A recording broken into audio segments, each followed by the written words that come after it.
तुम्हारो आसरो, राम तुम्हारो ज्ञान, राम तुम्हारो भजन मुख, राम तुम्हारो ध्यान, राम तुम्हारो ध्यान, राम तुम सिर पर राजो, आगे पीछे राम दसों दिस राम ही गाजो, राम चरण कराम बिन मन माने नहीं आन, राम तुम्हारो आसरो, राम तुम्हारो ज्ञान।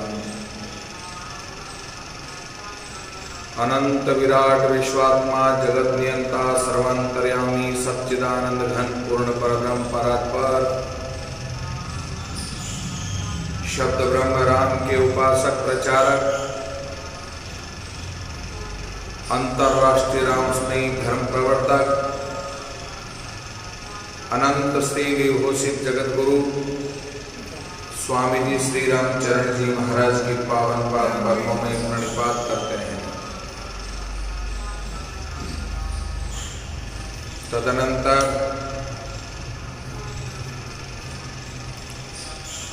जिनके चरण रज से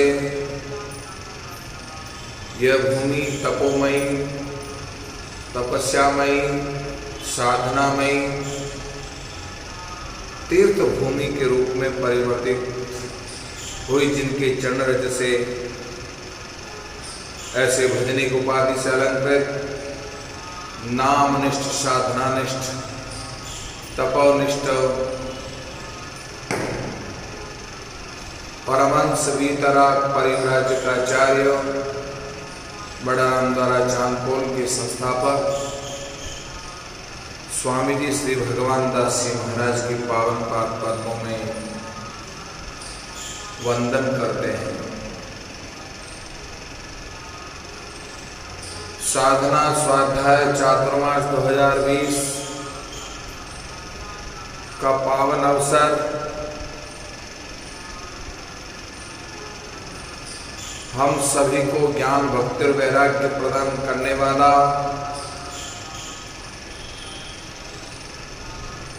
साधनामय स्वाध्यायमयी जीवन बनाने की चेष्टा करने वाले साधक गणों के लिए ये चातुर्मास बड़ा ही विलक्षण है। नाम के प्रताप से नाम की महिमा को आत्मसात करने वाले साधक नाम में रत रहकर नाम में निष्ठा पैदा कर भक्तों की तरह भक्त के रूप में परिवर्तित होने की चेष्टा करने वाले प्रसंग श्री महाराज के वाङ्मय स्वरूप अनुभव वाणी के अंतर्गत भक्तमाल स्वरूप नाम प्रताप ग्रंथ की दिव्य चर्चा को आप और हम आत्मसात कर रहे हैं। राम कहे तिनको भय नाई, तीन लोक में कीरति गाई, राम रटत जम जोरन लागे, राम रटत संशय सब भागे। राम नाम का सुमिरन करने वाले भक्त लौकिक और परलौकिक आदि का कोई भी भय नहीं सताता है।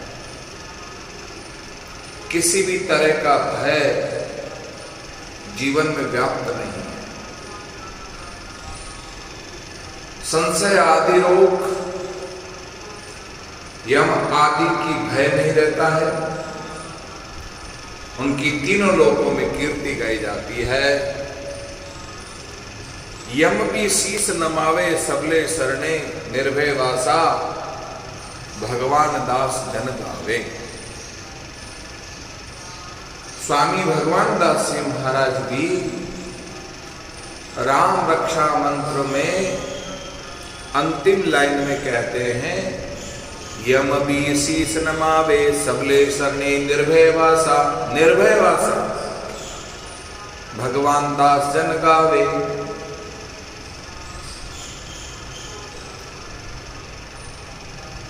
यम भी शरण ग्रहण कर लेता है। यम का जो भय है, उस भय से नितांत मुक्ति प्राप्त हो जाती है।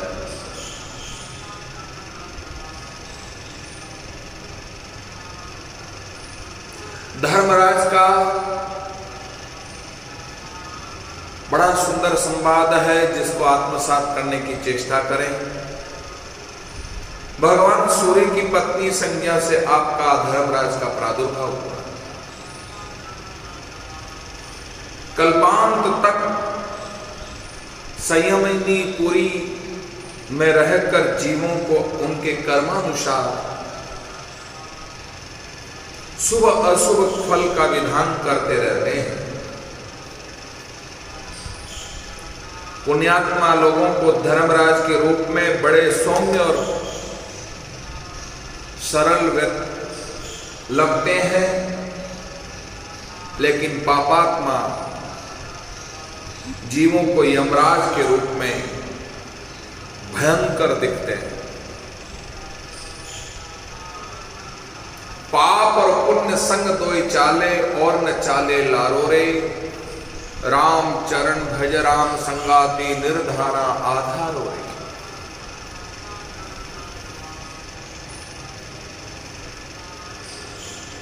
धनानि भूमौ पशवस्य गोष्ठे, नारीग्राह द्वार जना शमशाने।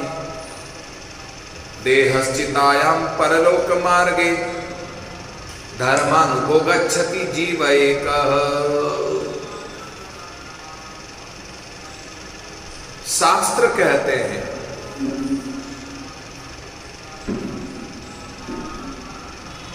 धन, वस्तु पदार्थ, भोग सामग्री, पशुधन जहां है वहीं रह जाएगा जिस वक्त तुम जाओगे। जिसको तुमने गले लगाकर पत्नी का दर्जा दिया, वह भी अपने घर की देहली तक ही जा सकती है, तुम्हारे साथ नहीं। भाई बंधु कुटुंबी शमशान में ले जाकर तुम्हें जला देंगे, पर तुम्हारे साथ धन, वैभव, ऐश्वर्य, सुख, स्त्री पुत्र दारा आदि कुछ भी साथ नहीं जाएगा। श्री महाराज के शब्दों में पाप और पुण्य संग दोई चाले, और न चाले लारो रे। मैं जिस धर्मराज की बात करता हूं, वे पुण्यशाली लोग हैं जिन्होंने अपने जीवन में शुभ कर्म करके पुण्य को एकत्रित किया है। उन पुण्यशाली जीवों को धर्मराज बहुत सरल, सौम्य, सीधे प्रतीत होते हैं। पाप में रत, अशुभ कर्म करने वाले, पाप में ही रहना, पाप ही सोचना, पाप में ही जीवन व्यतीत करना, पाप को ही इकट्ठा करना, नाना प्रकार की इंद्रियों से नाना प्रकार के पाप कर्म करते हुए अशुद्ध वृत्ति जीवन में लाने के बावजूद पापों के ढेर में जीवन व्यतीत करने वाला व्यक्ति जब इस दुनिया से जाता है तो पाप का ढेर लेकर के जाता है। उसको वही धर्मराज यमराज के रूप में भयंकर दिखते हैं।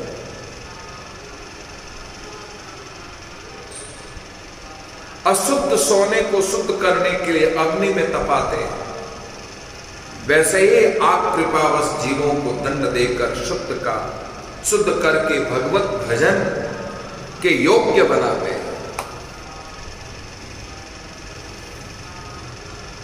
भगवत भजन करना ही जीवन का लक्ष्य है। मनुष्य जीवन की प्राप्ति भगवत भजन करने के लिए ही हुई है। सोने में नाना प्रकार की खोट होने के कारण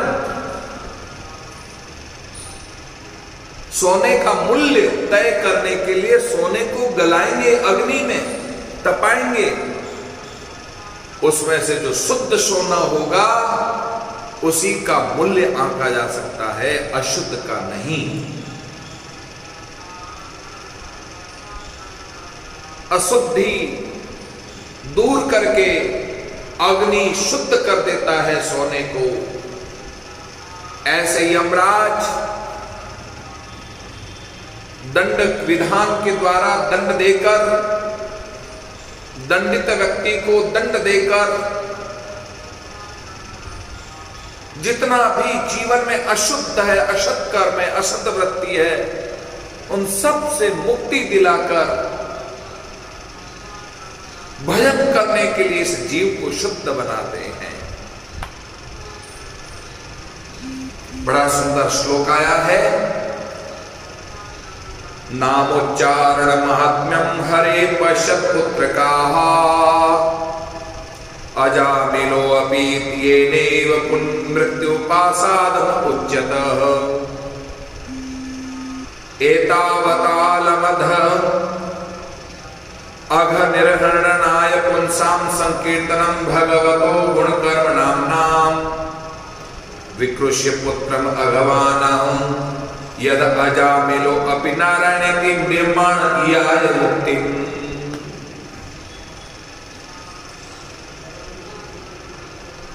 यमराज यानी कि धर्मराज यम दूतों से कहते, दूतों, हे मेरे प्रिय दूतों, भगवान के नामोच्चारण की महिमा तो देखो। अजामिल जैसा पापी भी एक बार नामोच्चारण करने मात्र से मृत्यु पास से छूटकर जन्म मरण के बंधन से मुक्त हो जाता है। भगवान के गुण, लीला और धाम और नाम की महिमा में एक रस होकर भली भांति कीर्तन मनुष्यों के पापों का सर्वथा विनाश कर दे, ये कोई उनका बहुत बड़ा फल नहीं। क्योंकि अत्यंत पापी अजामिल ने मरने के समय चंचल चित्त से अपने पुत्र का नाम नारायण उच्चारण किया। इस नामाभास से मात्र से ही उसके सारे पाप क्षीण हो गए। नाम का इतना प्रभाव है। मिटे अग्नि सुशीत, मिटे तिन दीपक किया, मिटे भूख अन्न खाए, मिटे तृष्णा जल पिया। भोजन करने से भूख मिट जाती है, पानी पीने से प्यास बुझ जाती है, सर्दी के दिनों में अग्नि प्रज्वलित करने से ठंड भाग जाती है, गर्मी के दिनों में पंखा करने से गर्मी शांत हो जाती, पसीना सूख जाता है,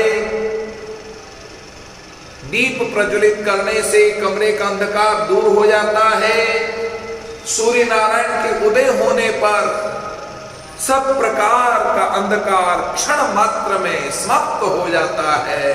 सूर्योदय होने पर ऐसे नाम का प्रभाव है। क्षण मात्र में नाम चारण करने मात्र से उसके सारे पाप क्षीण हो जाते हैं। महिमा नाम प्रताप की सुनो श्रवण चितलाय, राम चरण रसना रटो तो कर्म सकल झड़ जाय। नाना प्रकार के कर्म, शुभ अशुभ प्रकार के कर्म जितने वो सब समाप्त हो जाते हैं। न देव सिद्ध परिगीत पवित्र गाथा, ये साधव संदृशो भगवत प्रपन्ना, तान्नोपसेदतः हरे गदयाभिगुप्तान् नेषां वयं न च वयः प्रभवाम दंडे। हमारे शास्त्र कहते हैं साधकों, जो समदर्शी साधु भगवान को अपना साध्य और साधन दोनों समझकर उन पर निर्भय है, तो वास्तव में वो निर्भय हो जाते हैं। बड़े बड़े देवता और सिद्ध उनके पवित्र चरित्रों का प्रेम से गान करते रहते हैं, यशोगानों को इन कर्णेंद्रियों के द्वारा श्रवण करते रहते हैं और जिह्वा के द्वारा निरंतर गान करते रहते हैं। मेरे दूतों, भगवान की गदा उनकी सर्वदा रक्षा करती रहती है। उनके पास तुम लोग कभी भूल कर मत जाना। जो सदैव अपनी जिह्वा से नाम रट लगाए रहते हैं, उन कर्णेंद्रियों से निरंतर भगवान की कथा सुनते रहते हैं साधकों, हे यमदूतों, उनके पास कभी नहीं जाना चाहिए। उनके पास तुम लोग कभी भूल कर भी मत जाना। उन्हें दंड देने की सामर्थ्यता न हम में है, न साक्षात काल में है। उनकी सामर्थ्यता किसी में नहीं। नाम की इतनी बड़ी सामर्थ्यता है। जिह्वा न वक्ति भगवत गुण नाम ध्येयम् चेतश्च न स्मरति तच्चरणारविन्दम् कृष्णायनो नमति यच्छिरे कदापि तानानवध्वस्तोत्कृतः विष्णुप्रत्यानः। भागवतकार कहते हैं छठे स्कंद के 3 अध्याय के 29 श्लोक में, जिनकी जिह्वा भगवान के गुणानुवाद और नामों का उच्चारण नहीं करती है, जिनका चित्त उनके चरणारविंदों का चिंतन नहीं करता है, जिनका सिर एक बार भी भगवान के चरणारविंद में नहीं झुकता है, उन भगवत सेवा विमुख पापियों को ही मेरे पास में लाया करो।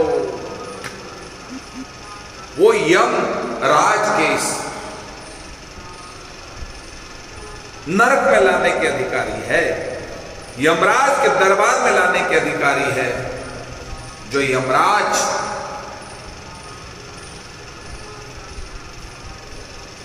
के अधिकारी साधकों, जिनकी जिह्वा रामचरितमानस में भी कहा है, जिनकी जिह्वा भगवान की गुणानुवाद नहीं गाती है, उनकी जीभ जो है मेंढक की जीभ के समान है। भागवत के 2 स्कंद में भी जिन हरि कथा सुनी नहीं काना श्रवण अद्राई भवन समान कर्णकुटे, जिनके कानों में भगवान की कथा नहीं सुनी जाती है, उनके कान सर्प के रहने के बिल के समान है। जिनकी जिह्वा भगवान के नाम का उच्चारण नहीं करती है, उनकी जिह्वा मेंढक की जीभ के समान टर टर टर टर टर टर टर का करती है। मेरे साधकों, अरे जिनका चित्त चरणारविंद में ध्यान नहीं करता है,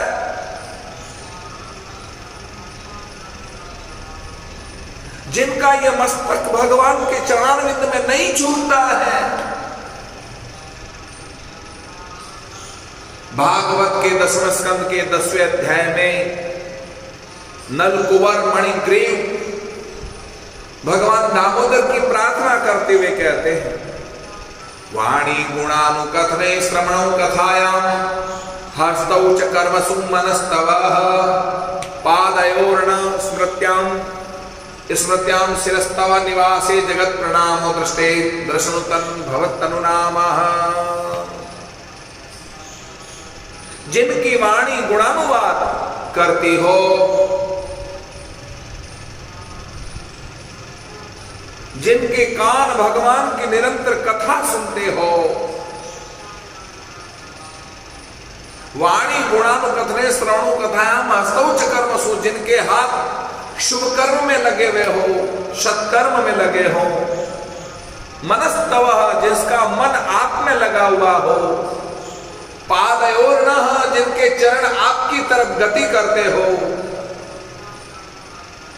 साधकों, स्मृत्याम, इस मेमोरी कार्ड में केवल और केवल आप ही सेव हो, बाकी सब डिलीट हो गए हो। शिरस्तवा, जिनका सिर जहां का निवास हो वहां चरणों में झुकता हो। दृष्टिम दर्शनेस्तु भवत्तम नामः। ऐसे भगवत भक्ति की दृष्टि वहीं जाए जहां आपका निवास हो, जहां आपका दर्शन हो। ऐसी दृष्टि जिस पर पड़ती हो वह जीवन सार्थक है। कठोपनिषद में उद्दालक मुनि के पुत्र नचिकेता और यमराज का प्रसंग आता है, जिसमें यमराज जी आत्म तत्व के संबंध में की गई नचिकेता की जिज्ञासा का समाधान करते हुए कहते हैं, नित्यो नित्यानां चेतश्चेतनाम् एकां बहुनां विदधाति कामन् तमात्मसंस्थं ये अनुपश्यन्ति धीरा तेषां शांति शाश्वती नेत्रेषाम्। जो नित्यों का भी नित्य है, चेतनों का भी चेतन है, अकेला ही इन अनेक जीवों की कामनाओं का विधान करता है, उस अपने अंदर रहने वाले पुरुषोत्तम को ज्ञानी निरंतर देखते रहते हैं। उन्हीं को सदा अटल रहने वाली शांति प्राप्त होती है, दूसरे को नहीं होती है। और कहते हैं, नायमात्मा प्रवचनेन लभ्यो न मेधया न बहुना श्रुतेन यमेवेशः वृणुते तेन लभ्य तस्यैव आत्मा विवृणुते तनो श्यामः। यह परब्रह्म परमात्मा न तो प्रवचन से, न बुद्धि से, न बहुत सुनने से प्राप्त होती है। जिसको ये स्वीकार कर लेता है, जिसके द्वारा ही प्राप्त किया जा सकता है, क्योंकि ये परमात्मा उसके लिए अपने यथार्थ स्वरूप को प्रकट कर देता है। साधकों, कितनी बढ़िया बात कही। ये परब्रह्म परमात्मा न तो प्रवचन से बोध होता है, न सुनने से प्राप्त होता है, न बुद्धि से, किसी से प्राप्त नहीं होता है। इस जिह्वा से नामोच्चारण करते करते करते करते परब्रह्म परमात्मा का बोध होता है। ऐसा कठोपनिषद ने कहा है। नचिकेता के संशय को दूर करते हुए आत्मा दर्शी बनाने का भाव जागृत किया। तो प्रश्न खड़ा होता है, सनकादिक जी, कपिल देव जी, श्री मनु जी आदि तो भगवान के अवतारों में गिने गए, फिर उनके 12 भक्तों में क्यों कहा गया है? समाधान, यद्यपि ये है अवतार, परंतु इन्होंने अपने को सदा सर्वदा भक्त मानकर भगवान के भजन सुख का ही रसास्वादन किया है। सनकादि मुनिकों का अवतार हुआ है, कपिल भगवान का अवतार हुआ है, 24 अवतारों में इनकी गणना है। मनु जी महाराज का भी अवतार है। ये अवतारों की चर्चा करते हुए यहां साधक कहते हैं, ये भक्त रूप में विशेष रूप में मान्य है। भक्त सर्वोपरि है, भक्त से बढ़कर कुछ नहीं है। और भक्त वही है भजनम ददाति, यानी कि भजन में तल्लीन रहता है, भजन में ही सुख मानता है और किसी भी प्रकार से सुख नहीं मानता है। भागवताचार्यों में भी गिने गए भगवान के भक्त सर्वस्व त्याग करके लोक परलोक की वांछा को ठुकराकर निरंतर भजन ध्यान में लगे रहते हैं, सिर्फ भजन में लगे रहते हैं। हे साधकों, यहां तक कि यदि भगवान के मिलने से भजन में बाधा पड़ती हो तो भगवान का भी त्याग कर देते हैं। कभी कभी भगवान भजन करने वाले भक्तों को दर्शन देने के लिए आते हैं। अरे दर्शन देने नहीं आते, दर्शन करने आते हैं जो भजन में तल्लीन रहते हैं। ध्रुव महाराज का क्या हुआ था, आपने प्रसंग श्रवण किया ना। ध्रुव भजन में तल्लीन था, नाम साधना में तल्लीन था। शंख चक्र गदा पद्मधारी परमात्मा साधारण रूप बना करके और उस भगवत भजन लीन में अवस्था में ध्रुव महाराज का दर्शन करके भगवान गदगद हो जाते हैं, प्रभावित हो जाते हैं। उसके बाद भगवान का रूप धारण करते हैं भगवान। पर जो भक्त भगवान का भजन करते करते करते और मान लो भगवान उनको दर्शन देने के लिए आ जाए तो भगवान को भी ठुकरा दें, भगवान तुम जाओ, तुम्हारी आवश्यकता नहीं है, हमारे भजन में खलल पड़ती है, तुम्हारी आवश्यकता नहीं है, खलल पड़ती है, भजन में जो बाधा पड़ती है। साधकों, जिसको भजन में खलल पड़ती है भगवान से भी, उस भगवान को भी ठुकरा देते हैं। आपके दर्शन की हमको आवश्यकता नहीं है, क्योंकि आनंद जो आ रहा है वो भजन करने में आ रहा है, नाम जप में आ रहा है। सतत राम राम राम राम राम राम राम राम राम राम राम राम राम राम राम अजप्पा जाप में तल्लीन हो जाते हैं। उन्हें किसी प्रकार की याचना नहीं है, उन्हें किसी प्रकार का और किसी में सुख समझते नहीं है, क्योंकि भजन में जो सुख है वह सुख और किसी में नहीं है, पदार्थ में नहीं है, भोग में नहीं है। भगवान के दर्शन में भी वो सुख नहीं है जो सुख भगवान के भजन में है। भगवान के भजन में जो सुख है, साधकों, उस सुख को पाने के लिए भजन में तल्लीन रहने वाले साधक दिन रात भगवान का भजन करते हैं, भजन करते हैं। भजन में आनंद है, भजन में सुख है, शाश्वत सुख की प्राप्ति होती है, भजन में शाश्वत आनंद की प्राप्ति होती है, भजन से ब्रह्मानंद की अनुभूति होती है, परमानंद की अनुभूति होती है। इसलिए भजन में तल्लीन रहते हैं। साधकों, प्रिय राम नाम ते जाहि न राम, विनय पत्रिका में कहा गया है। तो भगवान को भी यह इच्छा होती है कि भजन में न जाने वो कौन सा विलक्षण सुख है।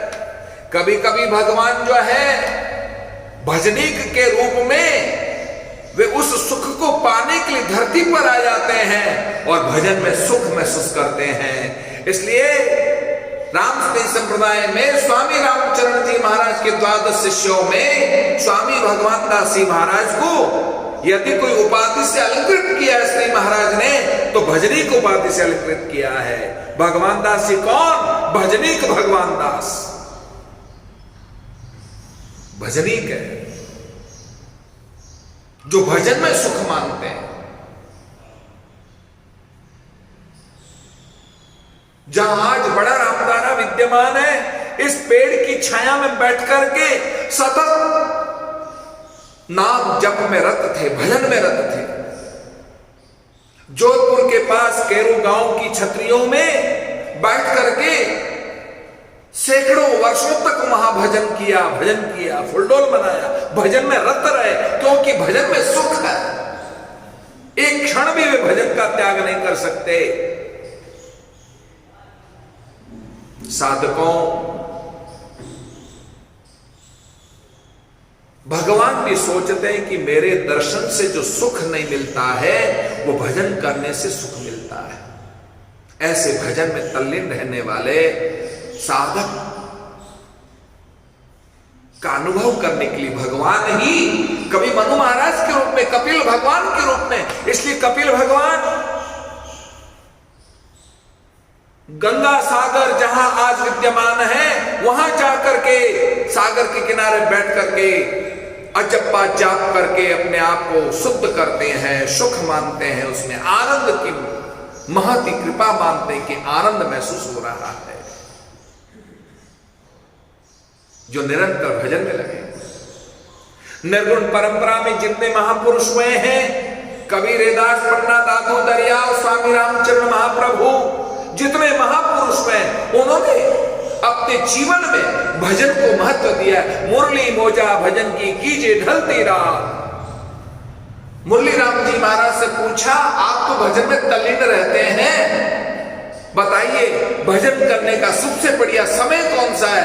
बोले मुरली मोजा भजन की कीजिए ढलती रात। ढलती रात में